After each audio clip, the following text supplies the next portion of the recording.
La soledad es más que soledad cuando no viene sola. Hace mucho tiempo me acompaña y no la deseo. Hablemos el mismo idioma. Soledad es percibirse solo, sentirse solo, sensación de soledad. Pero entendamos que la percepción tiene sesgos y en esto hay que mirar las circunstancias de la soledad.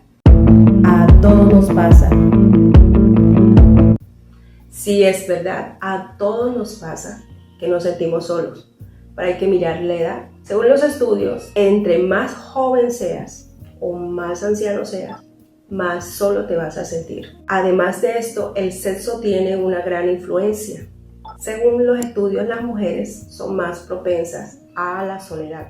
También las personas con relaciones familiares conflictivas y relaciones afectivas disfuncionales, a pesar de estar acompañadas, lo que se diría mal acompañadas, también sienten la soledad, o más bien sensación de soledad. También se sienten solas las personas que por alguna razón no les ha ido muy bien el amor, como las personas que están divorciadas, separadas, son padres solteros, en fin. Una cantidad de situaciones que implica el hecho de la frustración de no haber tenido una relación exitosa o funcional. Otra circunstancia que hace sentir muy solas a las personas es la remuneración económica. A menor remuneración económica, más soledad.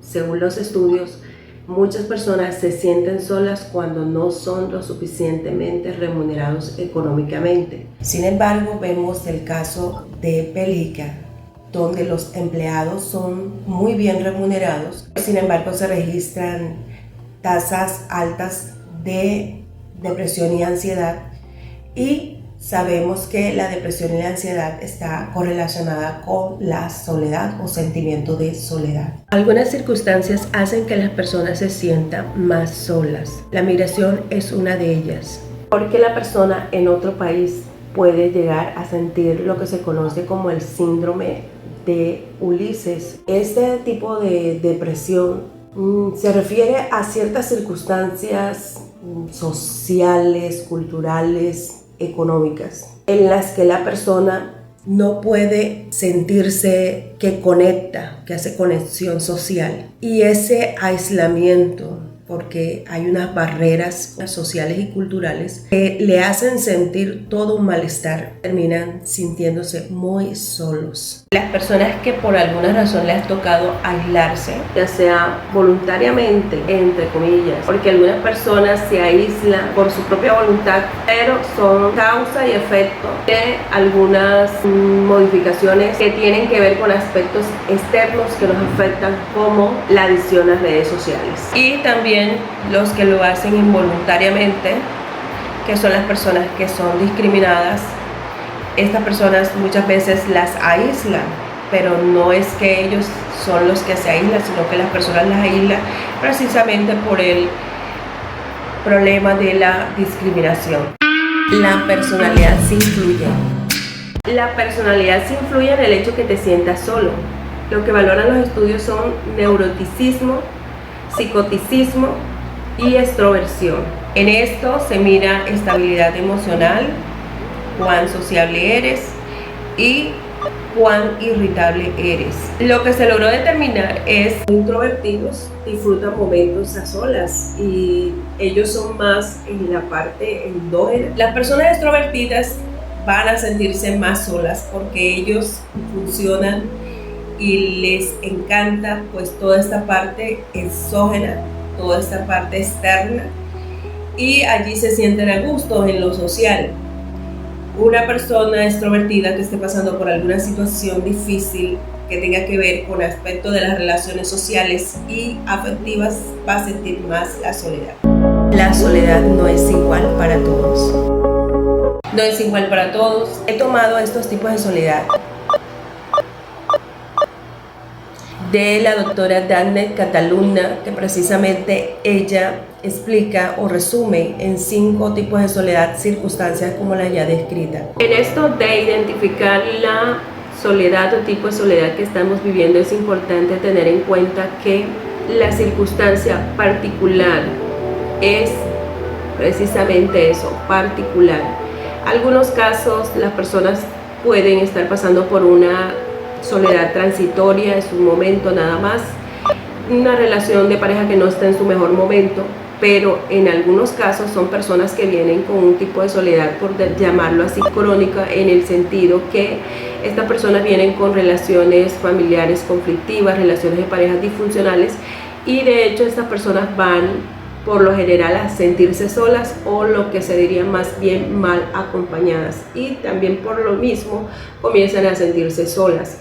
Habría que mirar también en este aspecto lo clínico, en una sintomatología de soledad o sentimiento de soledad permanente, constante, que se ha prolongado durante mucho tiempo. En ese sentido es importante prestar atención, porque esto es más que soledad. Estamos hablando de problemas subyacentes en cuanto a trastorno mental, estamos hablando de otros aspectos. Miremos el caso de nuestro querido actor Robin Williams, que debido a una enfermedad degenerativa, como lo dice aquí en este documental, lo explica muy bien, eso le causó trastornos mentales. Entre los trastornos mentales estaba la paranoia, y entre algunos síntomas de esa paranoia era precisamente sentirse solo. Se toman algunas frases que él dijo, la verdad, es posible que sea que sí, es posible que sea que no, porque hay frases que se le acuñan o se le dan a ciertos actores solamente por el hecho que son actores, pero realmente no han dicho esa frase. Pero es posible que haya expresado esas frases que circulan por ahí en cuanto a la soledad. Entendamos que es un momento en el que esta persona estaba bajo los efectos psicológicos o afectación de enfermedad mental por causa de una enfermedad degenerativa, y tenía ese sentimiento de soledad. Entonces vemos que era un tipo de soledad que se iba a cronizar, porque estaba allí, era efecto y causa de una enfermedad degenerativa.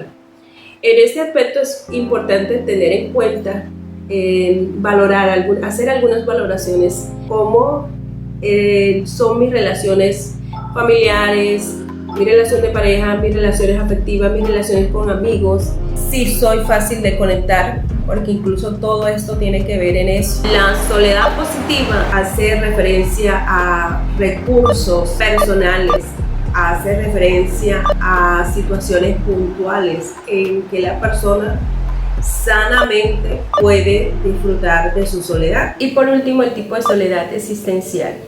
Te recomiendo ver este contenido.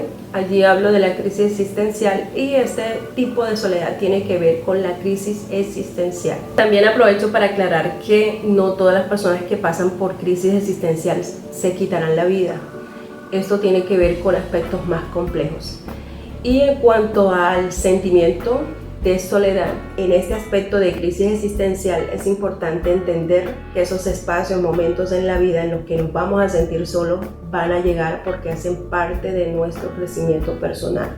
Es necesario muchas veces aprovechar este espacio para autodescubrirnos y aprender a disfrutar de nuestra compañía. Es más que soledad. Si he logrado que hayas identificado tu tipo de soledad, o si tienes o no tienes sentimiento de soledad, o cuáles momentos has pasado por alguna situación en particular en el que te hayas sentido solo, me doy por bien servida. En esta parte, ya para finalizar, quiero hablarte de más que soledad, y precisamente para ayudarte a ir más allá de la soledad. Más allá de la soledad es hacia una aceptación más profunda. En esto, la lección subyacente y clara es lo primero: identificar el tipo de soledad que estoy viviendo. En este sentido, más que soledad no hace alusión a un tipo de soledad transitoria, ni a momentos que puede sentir cualquier humano en cualquier momento, porque a todos nos pasa que nos sentimos solos, sino estoy hablando de aspectos puntuales en el que la persona ya está presentando sintomatología de depresión o de ansiedad. La soledad va de la mano con la depresión. Unas veces la persona se siente sola porque está deprimida, o tiene predisposición a la depresión, y otras veces la persona está sola y esto le causa la depresión. Y la ansiedad es la compañía de la soledad. Algunas personas se sienten ansiosas socialmente, lo que se conoce como ansiedad social, y por lo tanto disfrutan estar solos. Y otras veces la persona se siente solo y esto le causa ansiedad. Otros aspectos que tienen que ver con la falta de autocuidado, relaciones imposibles, inabordables, relaciones insoportables, sufrimientos de la vida de esta persona, situación económica, situación cultural, que hace que la persona se cronice y sea indeseable este tipo de soledad. Entonces, habría que identificar realmente cuál es el tipo de soledad que estoy viviendo. De eso se trató en la mayoría del contexto del contenido de este video, precisamente explicarte los tipos de soledad que existen para que logres identificarte. Aparte de eso, lo segundo es conectar con grupos en los que tengas hobbies en común. Puede ser deporte, puede ser debate, puede ser lectura, cantidad de hobbies que pueden gustarte y puedes conectar a través de esos hobbies con otras personas que tengan esos hobbies como tú y puedas disfrutar esos momentos en compañía de esas personas. Y por último, y no menos importante, es el autocontrol con las redes sociales, con la interacción en las redes sociales, porque las personas tienen la tendencia a aislarse, lo que se conoce como efecto cabaña, y esto hace que muchas personas sientan más soledad. Las personas que son adictas a las redes sociales, por lo general, se sienten más solas, tienen más sentimiento de soledad que las personas que tienen un control de la interacción en sus redes sociales. El recordatorio al final del día será: no importa qué estándar, no importa qué estereotipo o mito, creencia exista con respecto a la belleza o a cómo debamos ser, o el hecho de por qué encajar o no encajar, o conectar o no conectar con la sociedad, es importante entender que cada persona debe ser valorada tal y cual como es. Y el primero en eso debe ser tú mismo. Acéptate tal y cual como eres y verás que vas a poder tener una vida más satisfactoria y plena contigo mismo y con otros.